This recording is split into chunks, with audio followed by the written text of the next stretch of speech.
Jadi kejadian ini tuh sekitar tahun 2010.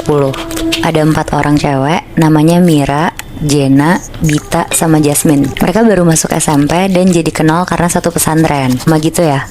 Nah, jadi mereka tinggal di sana tapi sambil sekolah. Di sana tuh mereka nggak dibolehin untuk megang HP. Jadi HP mereka dikumpulin ke gurunya dan boleh dipakai kalau keadaan urgent aja. Nah, jadinya mereka harus bersosialisasi banget kan di sana. Tapi karena dari zaman baru masuk sekolah mereka udah akrab berempat, jadinya mereka tidurnya satu kamar. Satu kamar di pesantren itu kayak ada sekitar 10 orang. Nah, udah nih, suatu hari pas semua pelajaran udah selesai, mereka berempat jalan dari ruangan kelas ke kamar mereka. Jalannya tuh lumayan jauh, soalnya beda gedung kan. Pas udah sampai kamar mereka sekitar jam 5, Jasmine nyeletuk, tahu nggak? Kemarin aku bawa ini dari rumah. Terus Jasmine ngeluarin papan game, kayak game Ouija gitu. Jadi itu tuh kayak papan game. Ini game yang orang percayanya sih untuk manggil makhluk halus. Jadi lo naruh tangan lo di atas kayunya, terus nanti kayu yang dipegang tuh bakal digerakin sama makhluk halus. Karena di papan itu isinya ada tulisan yes, no, sama alfabet. Iya, oke, paham. Kebayang. Kebayang. Yang kayak tangan lu gerak sendiri gitu kan. Iya, bener, Bi. Kayak kesannya tuh kayak si tangan lo ini digerakin sama makhluk halus itu ya. Iya, benar. Iya, oke. Terus. Nah, terus si Jasmine bilang, nanti malam jam 12 kita main ini yuk berempat. Mira, Jenna, sama Bita seneng banget ngeliat itu. Bukannya takut, mereka malah bilang, wah seru banget Jas, ayo. Tapi jangan bilang-bilang yang lain kali ya, soalnya kalau rame gak seru. Akhirnya mereka sholat maghrib, terus tadarusan, abis itu lanjut sholat isya.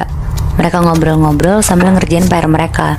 Pokoknya berusaha killing time buat nunggu jam 12 itu. Nah, pas udah jam 12, Jasmine ngeluarin papannya. Mereka berempat ngumpul di balik selimut. Terus karena lampu udah mati, karena semuanya udah pada tidur, akhirnya mereka di dalam selimut itu tuh pakai senter Moebi. Dan terus mulai. Sebelum mulai, mereka mikir mau nanya tentang apa ya. Akhirnya Bita tuh kepikiran untuk nanya tentang gedung pesantren ini.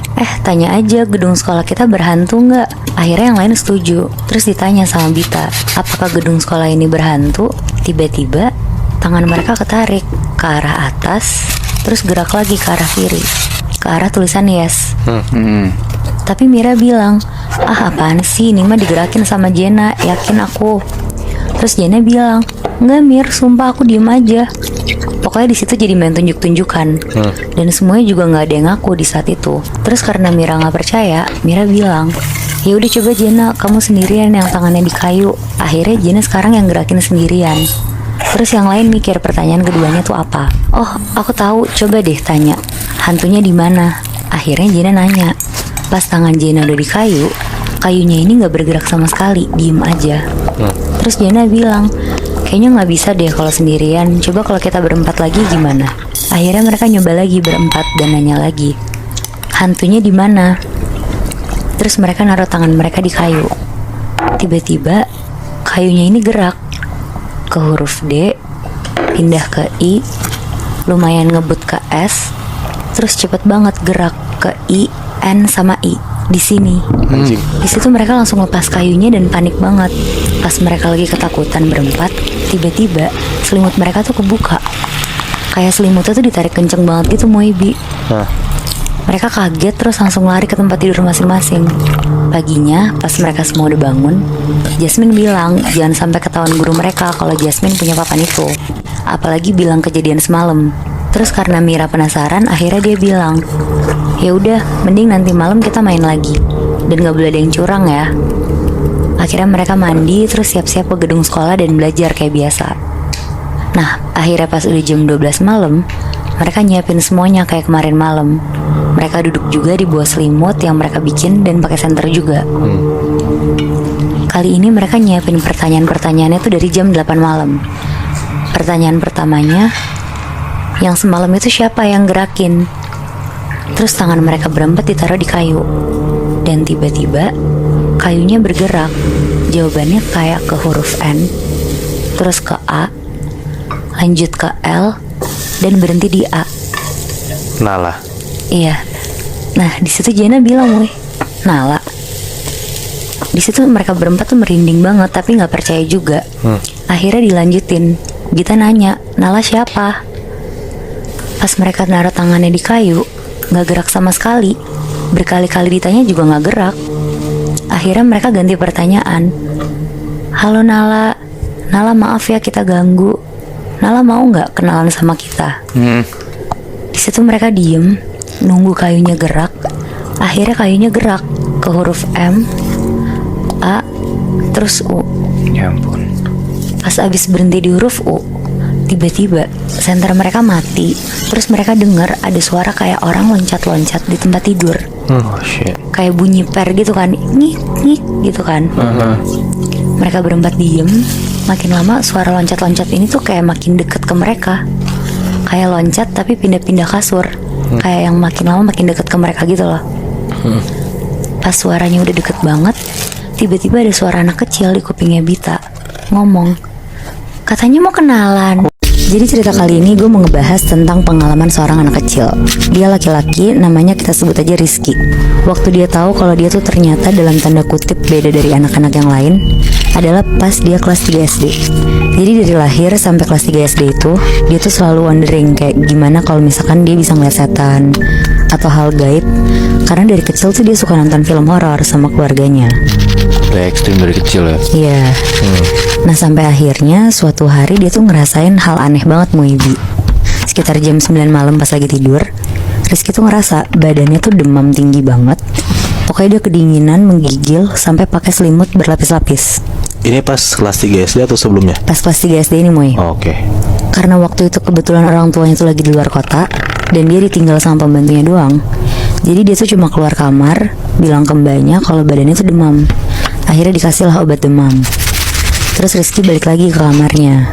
Dia lanjut tidur lagi. Sampai akhirnya tiba-tiba sekitar jam 1 malam dia tuh kebangun karena denger kayak ada suara bisik-bisik gitu. Kayak Pas dia diemin, suara tuh makin banyak dan makin bisik-bisik gak jelas gitu Moy. Tapi dari arah mana nggak tahu? Kayak dari sekeliling kamarnya dia. Oh. Wah anjrit. Akhirnya karena dia juga ngerasa keganggu, dia nyoba buka matanya. Dan pas dia buka matanya, Rizky tuh ngeliat di sekelilingnya dia ada pocong banyak banget muterin tempat tidurnya. Sambil mulutnya tuh kayak komat kamit bisik-bisik semua. Ih, anjing. Oh shit. Pas ngeliat itu karena Rizky juga gak bisa gerak kemana-mana, dia ngumpet lah di dalam selimutnya sambil teriak-teriak mbaknya. Tapi ya karena kalau orang ketakutan suara yang gak gede kayak biasanya, jadi mbaknya tuh juga gak dengar. Sejam sampai 2 jam dia ngumpet di balik selimut, gak lama tuh suaranya udah gak ada. Akhirnya karena dia ngantuk, ketiduran juga tuh dia di situ. Besok paginya pas dia bangun, dia tuh ngeliat di sekeliling kamarnya gak ada siapa-siapa. Terus dia langsung minta mbaknya tuh nyambungin telepon ke mama papanya. Pas diangkat, Rizky tuh histeris nyeritain kejadian semalam yang dia lihat ke orang tuanya. Terus orang tuanya tuh karena denger Rizky kayak gitu, jadi mereka nenangin Rizky sambil bilang kalau mereka bakal pulang ke rumah lebih cepat karena harusnya tuh pulangnya lusa. Makanya akhirnya pulangnya besok. Oke. Akhirnya dengan ketakutannya Rizky tuh nungguin papa mamanya banget nih buat pulang. Karena pada saat itu tuh juga weekend kan, jadi si Rizky tuh libur sekolahnya. Dari siang sampai sore Rizky nonton TV di ruang keluarga yang ada di lantai 1 rumahnya. Dia nonton, ketiduran, makan, pokoknya gitu-gitu aja kegiatannya.